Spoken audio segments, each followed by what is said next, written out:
Grass नली द्वार पर लटकी हुई पत्ती के समान कार्टिलेजी रचना कहलाती है क्या? एपीफेरिक्स, एपिग्लोटिक्स है, एल्वियोलाई है, श्लेष्मा वरण है। Option number epiglottis. ठीक, इसका नाम क्या होता है? एपिग्लोटिक्स होता है। जैसे कि आप देख पा रहे हैं, जब मुंह खोलती है तो ग्रास नाली के सबसे पहले जो हिस्सा होता है वहाँ पे एक ऊपर से लटकता हुआ छोटा सा हिस्सा दिखा दे जाता है, उसको हम क्या कहते हैं? एपिग्लोटिक्स नाम देते हैं।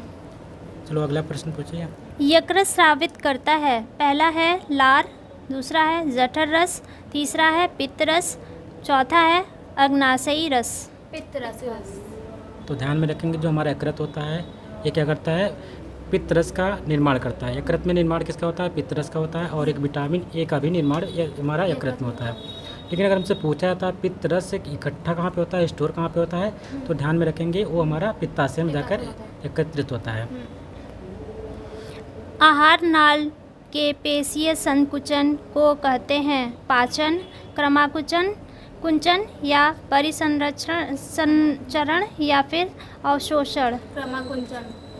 तो ध्यान में रखेंगे, जो हमारा आहार नाल होता है और उसमें जो पेशी संकुचन होता है, पेशी संकुचन की क्रिया को हम क्या कहते हैं? क्रमाकुंचन कहते हैं। ठीक है, अगले प्रश्न बढ़ते हैं।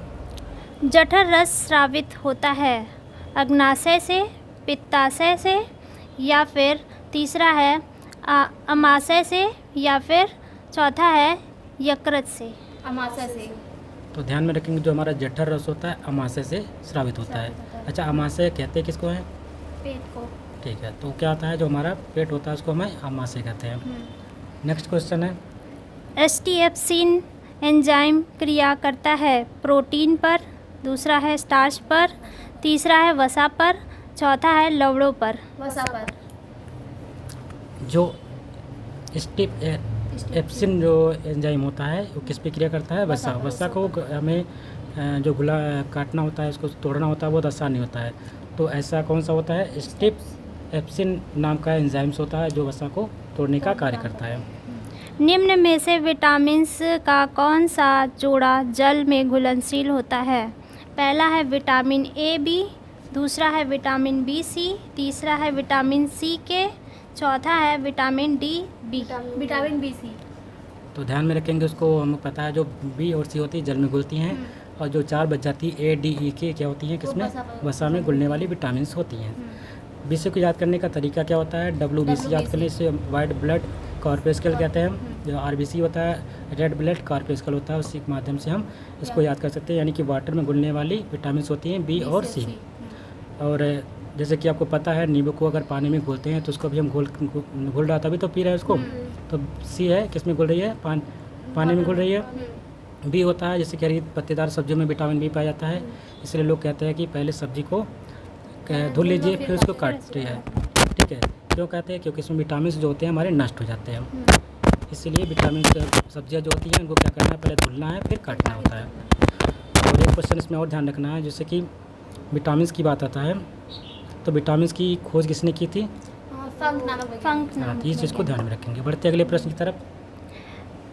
विटामिन सी का अच्छा स्रोत है। पहला है अंडा, दूसरा है मछली, तीसरा है गेहूँ, चौथा है संतरा। तो ध्यान में रखना है, जो हमारा विटामिन सी का सबसे अच्छा स्रोत है, क्योंकि और सभी ऑप्शन यहाँ पे गलती दिखाई दे रहे हैं, अंडा, मछली और गेहूँ। जो खट्टे फलों में विटामिन सी सबसे अधिक मात्रा में पाया जाता है। खट्टे फल हमारे कौन कौन से होते हैं? जैसे कि नींबू, संतरा, आंवला। और सबसे अधिक मात्रा अगर पूछा जाता है विटामिन सी किस में पाया जाएगा? आंवले में। तो ध्यान में रखेंगे, आंवला जो होता है सबसे अधिक मात्रा पाया जाता है। एक आंवला में लगभग जो 12 संतरे के बराबर विटामिन सी पाई जाती है। बेरी रोग किस विटामिन की कमी से होता है? विटामिन B1, दूसरा है विटामिन B2, तीसरा है विटामिन B3, चौथा है विटामिन B5। Vitamin B1। तो ध्यान में रखेंगे, जो बेरी रोग होता है विटामिन B1 की कमी के कारण होता है, और इसका जो रासायनिक नाम होता है विटामिन बी का, उसको थायमिन कहते हैं। विटामिन ए का रेटिनॉल कहते हैं, और विटामिन ई का थायमिन हो जाता है। और इसी प्रकार से विटामिन सी का स्कर्विक, कैल्सीफेरॉल और पिकोक्विनान और टोकोपेराल सभी विटामिन के नाम होते हैं। A, D, E के 6 प्रमुख विटामिन जो हमारे होते हैं, इनके ये रासायनिक नाम होते हैं। इसमें से जो विटामिन B1 क्या पूछा गया है, इससे होने वाला रोग होता है बेरी। और यह भी ध्यान में रखेंगे जो विटामिन B3 होता है वो हमारा बहुत ही इंपॉर्टेंट है, कई बार एग्जाम में पूछा गया है। इससे होने वाला जो रोग होता है नियासिन कहलाता है या पेलेग्रा रोग कहलाता है। तो ये दो को ध्यान में रखेंगे। बढ़ते अगले प्रश्न की तरफ। निम्नलिखित में से मनुष्य की लार में पाया जाता है। टाइलिन पाया जाता है, लाइजोजाइम पाया जाता है, पेप्सिन पाया जाता है। चौथा है टाइलिन व लाइजोजाइम दोनों। टाइलिन। तो ध्यान में रखेंगे जो हमारा मनुष्य के जो लार में कौन सा हार्मोन्स पाया जाता है उसका नाम होता है टाइलिन होता है। ठीक है, अगले प्रश्न चलते हैं। अगला प्रश्न, हीमोग्लोबिन महत्वपूर्ण भूमिका निभाता है उत्सर्जन में या श्वसन में, पाचन में, वृद्धि में। श्वसन में। तो हीमोग्लोबिन का कार्य क्या होता है? जैसे कि आपको पता है ये क्या करता है, ऑक्सीजन को एक स्थान से दूसरे स्थान पर पहुंचाने का कार्य करता है, यानी कि ऑक्सीजन का संवहन करता है। और हमारी जो कोशिकाओं में ऑक्सीजन पहुंचाने का कार्य किसका होता है? हीमोग्लोबिन का होता है। और कोशिकाएं जब श्वसन करती हैं तो इसी ऑक्सीजन से वो श्वसन करती है, इसलिए इसको श्वसन के रूप में भी इस्तेमाल कर सकते हैं हीमोग्लोबिन का। और हीमोग्लोबिन दो शब्दों से मिलकर बना होता है, हीम प्लस ग्लोबिन। तो हीम क्या आयरन का है और जो ग्लोबिन होता है वो प्रोटीन कहलाता है। ऊर्जा की मुद्रा है। पहला है DNA, दूसरा है RNA, तीसरा है ATP, चौथा है क्लोरोफिल। ATP। तो ध्यान रखने की जो ऊर्जा जो है हम किस में मापते हैं? ATP के रूप में मापते हैं। और इसका फुल फॉर्म क्या होता है? Adenosine triphosphate. एडेनोसिन ट्राइफॉस्फेट इसको कहते हैं, इंपॉर्टेंट है। और इसे DNA दे रखा है, RNA दे रखा है। तो DNA का फुल फॉर्म क्या होता है? Deoxy ribose nucleic acid. और RNA का होता है राइबोज न्यूक्लिक एसिड या अम्ल कह सकते हैं। और क्लोरोफिल का आपको पता है किसमें पाया जाता है? हर जब हमारी प्रकाश संश्लेषण क्रिया में क्लोरोफिल की आवश्यकता होती है वहाँ पे क्लोरोफिल का काम होता है। आगे बढ़ते हैं। ग्लाइकोलाइसिस की प्रक्रिया संपन्न होती है पहला है कोशिका द्रव्य में, दूसरा है राइबोसोम में, तीसरा है माइटोकॉन्ड्रिया में, चौथा है अंतःप्रद्रवी जलिका में। कोशिका द्रव्य में। तो ध्यान में रखेंगे जो ग्लाइकोलाइसिस की क्रिया होती है कहाँ पे संपन्न होती है? कोशिका द्रव्य में होती है। बढ़ते अगले प्रश्न की तरफ। अगला प्रश्न है, ग्लाइकोजेनेसिस प्रक्रिया में बनता है ग्लूकोज में, प्रोटीन्स में, विटामिन्स में, ग्लाइकोजन में। ग्लूकोज में। तो ध्यान में रखेंगे जो ग्लाइकोजेनेसिस क्रिया होती है ये किससे क्या बनती है? ग्लूकोज बनता है। ग्लाइकोलाइसिस के अंत में कितने ATP अणुओं का लाभ होता है? पहला है 2, दूसरा है 0, तीसरा है 4, चौथा है 8। 2। ध्यान में रखेंगे जो ग्लाइकोसिस की क्रिया होती है इसके अंत में हमें 2 अणुओं का ATP अणुओं का लाभ होता है, इसको लर्न करना है। मानव हृदय में कक्षों यानी कि वेशम की संख्या होती है। मनुष्य के हृदय में कोष्ठों की संख्या होती है।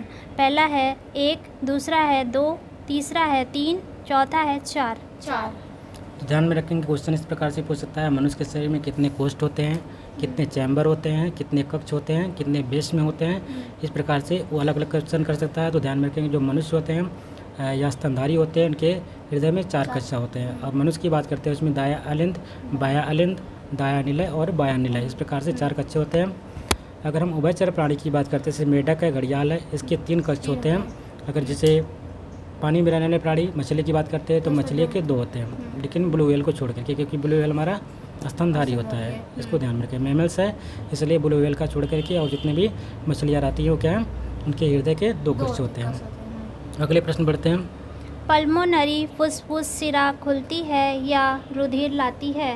पहला है दाहिने अलिंद में, दूसरा है बाएं अलिंद में, तीसरा है बाएं निलय में, चौथा है दाहिने निलय में। बाएं अलिंद में। ध्यान में रखेंगे जो हमारा फुसफुस धमनी होती है, फुसफुस सिरा होती है, ये हमारा इसमें शुद्ध रक्त बहता है और ये हमारा कहाँ पे खुलती है? बाएं अलिंद में खुलती है। Option number 20 the right answer हो जाएगा। फेफड़ों से शुद्ध रक्त आता है बाएं अलिंद में, दूसरा है दाएं अलिंद में, तीसरा है बाएं निलय में, चौथा है दाएं निलय में। बाएं अलिंद में। तो ध्यान में रखेंगे जो फेफड़ों में शुद्ध कहाँ से आता है? बाएं अलिंद से आता है, इसको भी वही आंसर हो जाएगा ऊपर वाले का। शुद्ध रुधिर को शरीर के विभिन्न भागों में ले जाती है सिराएं, महाशिरा, तीसरा है दायां निलय, चौथा है महाधमनी। हमारे शरीर में जो शुद्ध रक्त होता है, शुद्ध रुधिर होता है, शरीर के विभिन्न अंगों तक पहुँचाने का कार्य किसका होता है? महाधमनी का होता है। और जैसे कि पता है जो हमारी शिराएँ होती है उसमें लगभग सभी शिराओं में अशुद्ध रक्त बहता है, जो हमारी धमनियाँ होती है उसमें शुद्ध रक्त बहता है। तो जो महाधमनी होती है उसका कार्य क्या होता है? हमारी हृदय से पूरे बॉडी तक खून को पहुँचाने का, यानी रक्त को पहुँचाने का कार्य होता है। अगले प्रश्न पढ़ते हैं। अगला प्रश्न है, वह कौन सी शिरा है जिसमें शुद्ध रुधिर प्रवाहित होता है? पल्मोनरी, ग्रीवा में, या पोर्टल शिरा में, या पश्च महाशिरा में? ध्यान में रखेंगे शिरा की बात हुई यहाँ पे। एकमात्र शिरा है जिसमें क्या शुद्ध रक्त बहता है, उसका नाम क्या होता है? पल्मोनरी। इसको इम्पोर्टेंट क्वेश्चन के तौर पर देखेंगे। ये शिरा की बात हुई है क्योंकि हमने बताया था शिरा में अक्सर शुद्ध खुद रक्त बहता है, लेकिन यहाँ जो पल्मोनरी की बात करते हैं यहाँ पे शुद्ध रक्त बहेगा। अगला प्रश्न है, रक्त का लाल रंग रुधिर के कितने समूह होते हैं? पहला है 6, दूसरा है 2, तीसरा है 4, चौथा है 8। तो ध्यान में रखेंगे जो हमारा रुधिर होता है उसके 4 भाग होते हैं, 4 प्रकार से समूह होते हैं, जैसे कि ए, बी, फिर ए बी, उसके बाद वो 4 ग्रुप होते हैं रक्त के। और उसमें सर्वदाता अगर पूछेगा तो हम बताएंगे वो ग्रुप को हम सर्वदाता कहते हैं, यानी कि सभी को दे सकता है। अगर सभी से लेने वाला उसको हम बोलेंगे सर्वग्राही, तो उसमें ए बी होता है, ये नहीं ए बी होता है, ठीक है। तो ए बी जो ग्रुप होता है वो सर्वग्राही होता है, और सर्वदाता जो ग्रुप होता है उसको हम ओ ग्रुप कहते हैं। इसमें भी कई भाग बांटे जाते हैं, लेकिन फिलहाल हम इतना ही जानेंगे। जैसे A positive, B positive, A negative, B negative, इस प्रकार से A B positive, A B negative, O positive, O negative. जिसमें RH फैक्टर पाया जाता है उसको हम पॉजिटिव कहते हैं, जिसमें RH फैक्टर नहीं पाया जाता है उसको नेगेटिव कहते हैं। अब RH फैक्टर क्या होता है सबको जानने के लिए हम डिटेल में पढ़ेंगे तो उसके बारे में जान सकेंगे। लास्ट क्वेश्चन है, रक्त का लाल रंग किस पदार्थ की उपस्थिति के कारण होता है? पहला है हिम, दूसरा है न्यूक्लिक अम्ल, तीसरा है विटामिन सी, चौथा है पोटेशियम। तो ध्यान में रखेंगे जो हमारा जैसे कि हीमोग्लोबिन को हम 2 भागों में तोड़ के लिखते हैं, हीम प्लस ग्लोबिन या हीमो प्लस ग्लोबिन। तो हीमो जो शब्द होता है ये हमारा आयरन की वजह से होता है, और जो ग्लोबिन होता है हमारा प्रोटीन होता है। तो जो हीमो आयरन का मतलब होता है, आयरन का कलर कैसा होता है? रेड होता है। इसलिए रक्त का लाल रंग किसकी वजह से होता है? हीम किस वजह से, या हीमोग्लोबिन की, हीमो की वजह से हो गया। या पूरा शब्द भी आ जाएगा तब भी उसका आंसर हीमोग्लोबिन कह सकते हैं, ठीक है। तो आज का वीडियो सिर्फ यहीं तक समाप्त होता है। आशा करते हैं आपको वीडियो पसंद आई होगी। यदि वीडियो अच्छी लगी है इसको लाइक करिएगा, शेयर करिएगा, और चैनल पे नया है तो चैनल को सब्सक्राइब कर लीजिएगा। मिलते हैं एक नए वीडियो में, तब तक के लिए नमस्कार, जय हिंद।